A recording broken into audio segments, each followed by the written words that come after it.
kita ketemu lagi di podcast Live in the Time of Corona. Ngobrolin seputar pandemi COVID-19 memang ngubah banyak banget aspek kehidupan kita, mulai dari kenalan dengan istilah baru ya, kayak kita melakukan kebiasaan-kebiasaan baru, beraktivitas secara online, dan juga pastinya sekarang makin sering cuci tangan. Ini semua demi memastikan kita semua hidup sehat. Podcast Live in the Time of Corona akan membantu kita menavigasi hidup dengan tips-tips sederhana.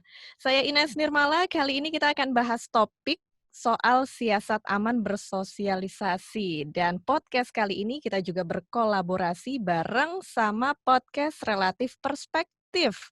Dan sudah ada narasumber kita yang terhubung, yaitu Dr. Sela Putri Sundawa. Halo dokter. Halo, Ya, halo Mbak selamat Ines. datang di podcast Live in the Time of Corona. Terima kasih sudah diundang. Iya, senang sekali nih kita bisa ngobrol-ngobrol. Dokter Sela Putri Sundawa ini adalah medical doctor dan juga host dari podcast Relatif Perspektif. Dan kita juga ngobrolin seputar topik siasat aman bersosialisasi. Dan ini kalau dihitung-hitung ya dok, kita udah masuk ke bulan yang, wah udah banyak deh ya, ini udah bulan keberapa deh kita hidup bersama COVID-19. Iya, Kalau benar. di awal-awal mungkin kita bisa ngitung ini day one di rumah atau hari Mhm, ke-10, hari mhm. ke-30 kita work from home. Tapi sekarang juga lama-lama kita mulai bingung sendiri, ini sebenarnya udah masuk ke hari keberapa gitu nggak sih dok? Iya, jadi, kadang saya ngerasa kayak bulan, ini itu masih bulan April gitu. Saya ngerasa kayak bulan tuh berhenti di bulan April, terus habis itu nggak tahu lagi karena, udah jadi semuanya beda semua gitu, Iya, tatanannya kayaknya kita kayak kita menolak maju gitu ke nolak bulan-bulan maju, berikutnya bener. ya. Nah, ngobrolin juga seputar COVID, banyak peraturan yang berlaku untuk kita, mulai dari pembatasan sosial berskala besar, PSBB, ini sampai ke lingkungan sekitar rumah, tingkat RT, RW, dan sebagainya. Dan bulan Juli kemarin ini juga jadi transisi bagi banyak kota, mulai ada pelonggaran di sana-sini. Tapi yang ikutan jadi longgar nih soal protokol kesehatan. Dan ketika ini terjadi di tengah peningkatan kasus dan ketika ini terjadi di tengah peningkatan kasus yang makin tinggi kan kita juga makin serem ya, karena katanya kasus COVID-19 di Indonesia juga meningkat seiring dengan pelonggaran. Nggak ada PSBB yang namanya pembatasan sosial, jadi kayaknya ini pelonggaran sosial ya, Dok, ya. Nah, Dok, memang jumlah penambahan kasus terkait COVID-19 di Indonesia meningkat setiap hari ya, Dok, ya? Iya, sampai saat ini memang jumlahnya masih terus bertambah yang saya ikuti dari, data dari Kemenkes ya, itu setiap hari, jumlahnya masih dikatakan terus meningkat gitu setiap harinya ya. Iya, bahkan kita sempat lihat juga di berita online atau di sosial media, ini ada sebuah, kabar yang bikin kita ngerasa tertohok juga kalau Indonesia dibandingin Cina, ini sekarang jumlah jumlah orang Indonesia yang terkena pandemi COVID-19, ini jumlahnya lebih banyak, melampaui Cina, kabarnya begitu ya, Dok, ya? Iya, iya, itu sangat ini ya, disayangkan ya ternyata jumlah kasus kita, lebih tinggi dari, asal, awal yang diduga virus ini berasal dari Cina gitu. Mungkin karena kalau dilihat kurvanya dari Cina kan kurvanya, plateau ya, udah lama mereka plateau tapi kita masih naik naik naik naik terus. Jadi ya lama-kelamaan kalau yang satunya jumlahnya nggak banyak bertambah, yang satunya terus bertambah ya pasti, menyusul ya. Iya, miris juga ya, Dok, ya, karena kita sebenarnya pengen negara kita bisa kembali lagi statusnya normal gitu, nggak makin banyak orang yang terkena COVID-19.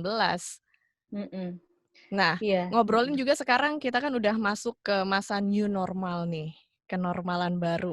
Ada protokol kesehatan bagus, tapi kadang juga kita kangen sama temen, kangen sama keluarga, akhirnya jebol deh tuh ya yang namanya pertahanan, akhirnya memutuskan buat nongkrong bareng di kafe, makan ke rumah temen, pergi piknik, atau sekarang yang lagi ngehits kan orang-orang suka naik sepedaan tuh Mhm. bareng-bareng geng sepeda. Dan kita lihat ini semuanya di sosial media, dan akhirnya karena banyak orang yang posting, kita jadi ngerasa yakin dan banyak juga mikir, "Oh udah aman ya kayaknya sekarang, kayaknya kalau gua keluar rumah juga nggak apa-apa kali ya." Nah ya, Iya, ini itu kan kayak agak kayak bahaya juga ya anggapan seperti itu. kayak semacam jebakan Batman nih, Dok. Tapi nih, Dok, apakah memang sebenarnya sekarang udah aman atau memang sebaiknya kita tetap di rumah aja nih buat mengurangi kegiatan keluar rumah? Ya, jadi, menurut saya ya sebenarnya, sejauh ini yang kita kerjakan dari awal sampai, sekarang ini ada banyak pergeseran. Jadi kalau awal-awal kemarin mungkin orang-orang masih banyak yang karena ini kan baru sesuatu yang baru banget waktu di awal, masih lebih banyak takutnya gitu. Jadi, karena rasa ketakutan itu mereka lebih banyak di rumah. Nah, karena makin lama rasa takut itu jadi hilang, jadi banyak yang keluar rumah gitu dan sebagainya. Dengan, melanggar banyak, pembatasan sosial yang seharusnya kita lakukan. Nah jadi, sebenarnya yang salah di sini tuh, anggapan kita bahwa dari awal ini, kita melakukan itu karena ketakutan. Jadi harusnya kita melakukan ini semua itu karena kesadaran kita bahwa sebenarnya, kita tidak ingin menjadi bagian yang, menginfeksi atau bagian yang terinfeksi gitu. Artinya kalau itu berangkat dari kesadaran karena kita sadar bahwa, "Oh oke ini, virus yang mungkin kalau mengenai saya tidak apa-apa karena kayak saya masih muda," mungkin ya, kan banyak yang, beranggapan seperti itu. Nah tapi kita juga harus berpikir bahwa, saya bisa menjadi orang yang, membahayakan hidup orang lain. Jadi, bukan karena saya takut saya sakit saja, tapi saya harus, aware bahwa saya bisa menjadi seorang yang menyebabkan orang lain sakit gitu. Misalnya kalau saya tinggal dengan, nenek saya, maka nenek saya bisa sakit nih karena saya membawa virus. Jadi, seharusnya yang kita tanamkan itu memang, ketakutan itu, tidak tepat, tapi yang kita tanamkan adalah kesadaran kita bahwa kita bisa, menjadi orang yang, membahayakan untuk orang lain gitu. Iya, jadi buat dibilang aman, ya saat ini ya belum juga ya. Mhm.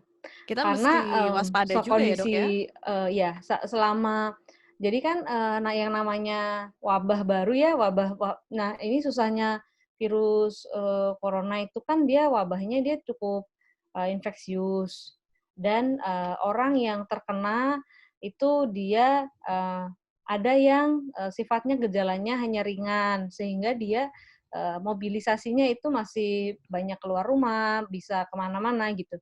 Nah, ini yang membuat dia penularannya lebih banyak ke orang-orang lain, sehingga sebenarnya yang dipentingkan di sini adalah kesadaran kita, bahwa kita bisa menjadi seorang yang membawa virus tanpa kita menyadari hal tersebut, sehingga, semua protokol yang kesehatan yang dilakukan itu, adalah usaha atau upaya kita untuk melindungi orang lain, gitu. Jadi, kalau memang kita merasa orang yang sangat sehat, kita merasa orang yang tidak bisa kena, nah itu, anggapannya bahwa jangan-jangan, saya nih bisa bahaya nih untuk orang lain. Makanya, protokol kesehatan itu sampai sekarang karena kasusnya masih banyak, tentunya kita harus, jadi orang yang jangan sampai merugikan orang lain gitu. Iya, bener, Dok, karena kita harus berangkat dari kesadaran bukannya dari ketakutan Ya dalam hal itu. pandemi ini ya. Tapi, Dok, ini juga kita dapat pengumuman dari WHO kalau COVID-19 ini sudah dibilang sebagai airborne atau menyebar lewat udara, Dok. Mhm. Ya, Iya, itu kan, sebenarnya dugaan airborne itu kan, sudah banyak waktu awal ya, sempat dipaparkan di beberapa penelitian. Cuman memang untuk menyatakan dari WHO itu kan suatu langkah yang sangat besar ya, karena dia harus benar-benar yakin bahwa, jangan-jangan dugaan ke arah sana nih, besar gitu, karena kan ini sesuatu yang baru ya. Jadi, ya itu tadi sebenarnya karena apalagi ini sifatnya airborne, artinya bisa menular lewat udara, tidak hanya lewat droplet, artinya dia, jangkauan penularannya itu tidak hanya yang kita dekat saja, tapi bisa jauh gitu. Jadi, Mhm.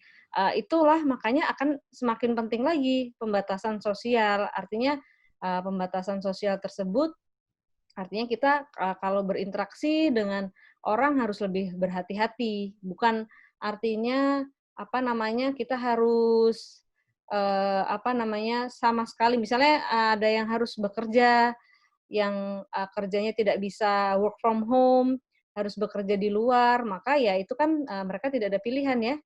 Jadi dengan protokol yang ada itu harus dilakukan supaya mencegah dia terinfeksi ataupun menginfeksi orang lain. Iya, dan salah satu cara yang sangat dianjurkan ketika kita keluar rumah, beraktivitas, kerja, itu adalah dengan menggunakan masker ya, Dok, ya. Setuju. Nah, Iya, memang bahayanya, ini kayaknya sekarang, udah pada malas pakai masker. nah itu Kemarin dia. iya, kemarin tuh saya ngobrol deh sama teman saya, jadi akhirnya kemarin kita bikin, di Relatif Perspektif kita bikin satu episode nih ngomongin, salah satu alasan kenapa orang malas pakai masker nih, terutama yang perempuan, itu karena bikin jerawatan Oh setelah bikin gitu. pakai masker. Terus habis itu ya udah, dari akhirnya kita bikin tuh, podcast di Relatif Perspektif, kita ngomongin kenapa orang yang pakai masker bisa berjerawat dan ternyata emang ada, jerawat yang, hubungannya karena terlalu lama memakai masker, ada disebut namanya masni gitu. Jadi, itu mungkin nanti kalau yang penasaran lebih lengkapnya tuh bisa disimak di, podcast di Relatif Perspektif yang episode itu. Iya. Dokter bisa diceritain sedikit nih tentang podcast yang dikerjakan. Podcast Relatif Perspektif itu tentang apa sih? Podcast yang kayak gimana? Ya, jadi, kalau Relatif Perspektif itu sebenarnya kan dia kita mau ngomongin dulu kita bikinnya itu sebelum ada corona. Jadi kita belum, tahu kalau, isu kesehatan itu akan menjadi, sentral banyak pembicaraan dan sentral, banyak kebijakan yang diambil di seluruh dunia ya. Jadi, maksudnya perspektif tuh perspektif dari segi kesehatan nih. Jadi relatif ini suatu perspektif yang, akan membicarakan mengenai banyak isu kesehatan yang waktu itu, tidak banyak dibahas orang. Jadi orang kadang kan males tuh ngomongin tentang, apa namanya, tentang penyakit TB atau, kenapa sih di Indonesia angka penularan HIV/AIDS masih tinggi. Kita kan kadang tuh malas tuh ngomongin itu. Makanya kita, ngomongin di, eee, perspektif dari relatif perspektif, di mana itu perspektif dari banyak, tenaga kesehatan dan orang-orang yang, aktif, eee menurunkan atau mempromosikan, isu-isu kesehatan yang waktu itu kurang populer, gitu. Gitu. Kalau mau tahu kontennya kayak gimana bisa cari aja ya di platform podcast yang populer nih, podcast Relatif Perspektif. Iya. Iya, Dok. By the way tadi kita kan ngobrolin tentang masker yang itu wajib kita pakai, dan ngobrolin seputar masker itu kan barang personal ya, dan Mhm. di media sosial bahkan ada poster yang beredar seputar masker, contohnya itu adalah, "Ayo kita perlakukan masker itu seperti pakaian dalam, punya sendiri, harus dijaga kebersihannya, harus pakai masker yang benar, dan lain-lain." Tapi mungkin dokter bisa jelasin nih Dok, gimana tata cara pakai masker yang betul? Terus kalau kita keluar rumah, mesti bawa berapa masker sih? Dan juga gimana cara yang tepat untuk merawat masker? Ya, jadi, terkait masker sendiri ya, mungkin, nanti bisa baca lagi tuh di banyak dari WHO dia udah membahas mengenai masker. Jadi, secara singkat sederhananya artinya masker ini kan, sekarang kalau saya bilang udah kayak kulit kedua kita nih, kayak Mhm. perlindungan kita, di mana kalau kita keluar rumah kayaknya ada yang kurang nggak pakai masker. Dulu mungkin pada males pakai masker, cuman sekarang kan orang harus, pakai masker. Dulu waktu awal-awal PSBB bahkan ada yang nggak pakai masker bisa dihentiin tuh di jalan, karena dia nggak pakai masker. Jadi kalau misalnya mau pakai masker sendiri, masker itu kan ada banyak jenisnya. Ada masker yang surgical, ada masker yang N95, kemudian ada masker yang pita mask itu, juga ada masker kain ya. Mhm. Sebenarnya untuk masker-masker itu dia, bedanya adalah di, besar dari mikron, kuman ataupun, partikel yang bisa disaring ya. Jadi kalau misalnya kita membicarakan, masker, sebenarnya, mana yang kita pakai itu, ditentukan juga oleh sebenarnya apa yang sedang kita hadapi gitu. Misalnya kalau kita, pengen menghindari dari pollen, kita bisa pakai pita mas gitu ya. Kemudian, kita mau menghindari dari, debu biasa, kita bisa pakai, masker surgical, bisa pakai masker kain gitu ya. Nah, pada beberapa keadaan misalnya misalnya kita, di rumah sakit gitu, di rumah sakit yang kita nggak tahu pasien ini mungkin, terjangkit suatu penyakit virus corona misalnya, kemudian tuberkulosis, maka akan lebih aman menggunakan masker yang sifatnya, bisa memfilter, mikron yang lebih kecil, yaitu N95 gitu.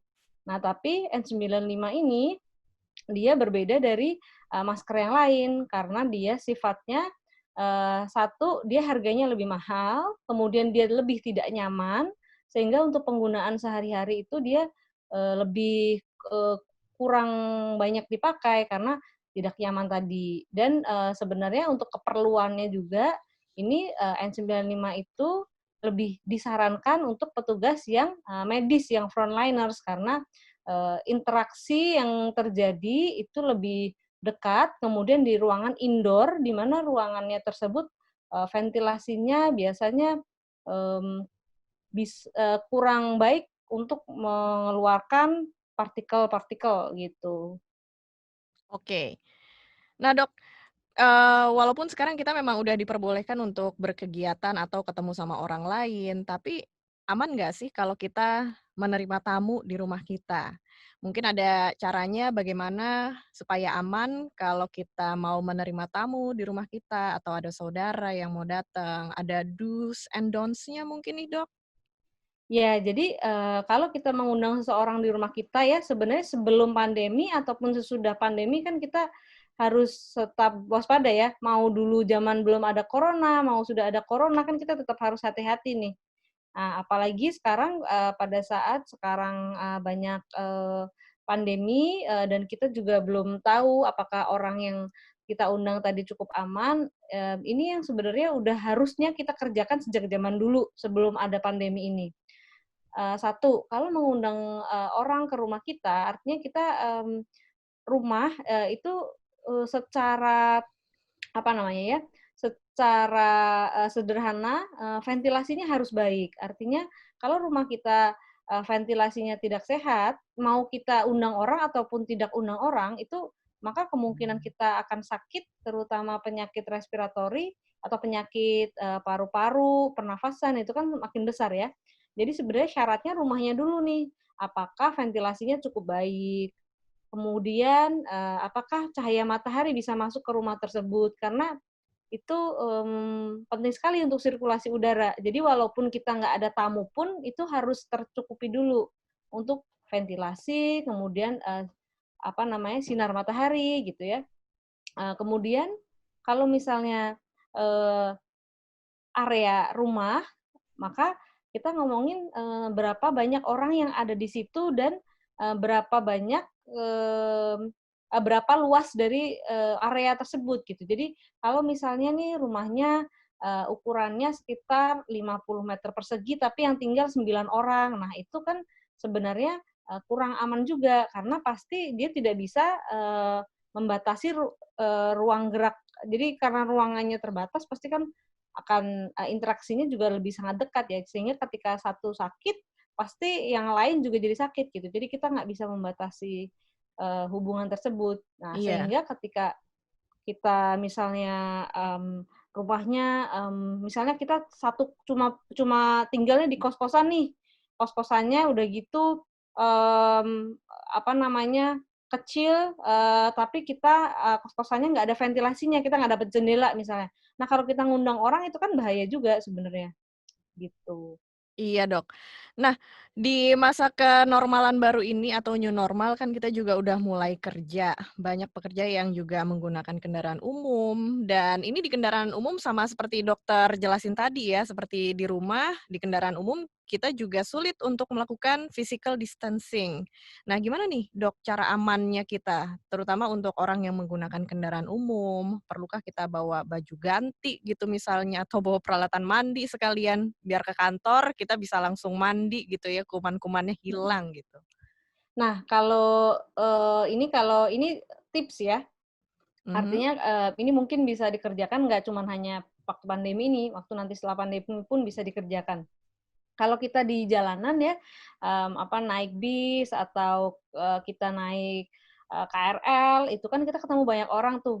Nah, alangkah baiknya kalau kita berangkat ke kantor itu dengan, baju yang berbeda ketika kita sampai di rumah, dan ketika kita sampai di kantor pun kita pakai baju kantor yang berbeda gitu. Jadi kalau, saya kan kerja di rumah sakit nih, kalau di rumah sakit kita punya baju khusus buat kerja di rumah sakit. Jadi ketika kita keluar dari rumah sakit tersebut, kita pasti udah otomatis mandi, otomatis ganti baju, jadi ketika udah nyampe rumah nanti bajunya udah beda. Dan kalau udah nyampe rumah pun, sebelum ngapa-ngapain pasti harus langsung ke kamar mandi, ganti baju, cuci tangan, cuci kaki, gitu. Jadi, itu mungkin harus perlu dibiasakan dari sekarang. Nggak cuman waktu pandemi tentunya, nanti setelah pandemi pun kan misalnya nih virus coronanya jauh sudah berkurang, tapi kan masih banyak yang di jalan tuh, ada debu, ada asap rokok. Jadi ketika kita pulang, alangkah baiknya baju yang kita pakai itu berbeda ketika kita di jalan tadi, gitu. Oke. Nah, dokter, ini terakhir sebelum podcast-nya kita sudahin, dokter punya tips untuk, eee, tips atau mungkin 3 siasat utama deh ala Dokter Sheila untuk aman bersosialisasi. Oke, Gimana, Dok? kalau menurut saya nih, penting, jadi kalau kita mau bersosialisasi, banyak caranya kan sekarang, pastinya yang satu, kalau misalnya masih memungkinkan untuk sosialisasi secara virtual terlebih dahulu, itu yang kita kerjakan. Kemudian kedua nih, misalnya mau olahraga. Olahraga, sekarang tidak harus, misalnya banyak yang mengeluhkan pakai olahraga di luar dengan masker itu sangat menyiksa ya. Jadi, ya kita kerjakan dulu olahraga di rumah, karena di rumah kan sudah banyak itu, apps-apps atau biasanya kan di YouTube tuh banyak video yang, ngajak, exercise di rumah gitu. Jadi, itu, beberapa hal yang bisa kita kerjakan dan kalaupun kita misalnya keluar rumah, maka, pastikan tadi kalau kita keluar rumah, kita, pakai, masker. Kalau saya sih ya, saya pasti pakai jaket, saya pakai masker, kemudian, lebih penting lagi kalau ada face shield itu bisa dipakai, jadi nanti ketika sampai rumah, kita langsung, lepas face shield-nya, ganti maskernya, cuci, baju, langsung diganti lagi bajunya. Jadi supaya, memastikan apa yang kita, terpapar di luar tadi tidak masuk ke rumah gitu. Nah, itu dia siasat aman bersosialisasi dari Dokter Sela. By the way, Dok, terima kasih udah bergabung di podcast Live in the Time of Corona, Terima kasih sudah diundang Mbak Ines dan tim KBRI. KBR Oh, KBR, Mbak. KBR, baik baik. Iya. Oke, Dokter, selamat melanjutkan aktivitasnya dan sampai ketemu lagi ya. Mungkin kita bisa ketemu lagi di lain kesempatan berikutnya. Baik, sampai ketemu. Iya, dan terima kasih buat kamu yang sudah mendengarkan podcast Live in the Time of Corona. Untuk ide dan masukan, silakan email ke podcast@kbrprime.id dan tulis di bagian subjek podcast Corona. Jangan lupa ikutin juga podcast yang cocok untuk curious mind kamu di kbrprime.id atau platform mendengarkan podcast lainnya. Ikuti kami di Instagram @kbr.id dan sampai jumpa di episode selanjutnya.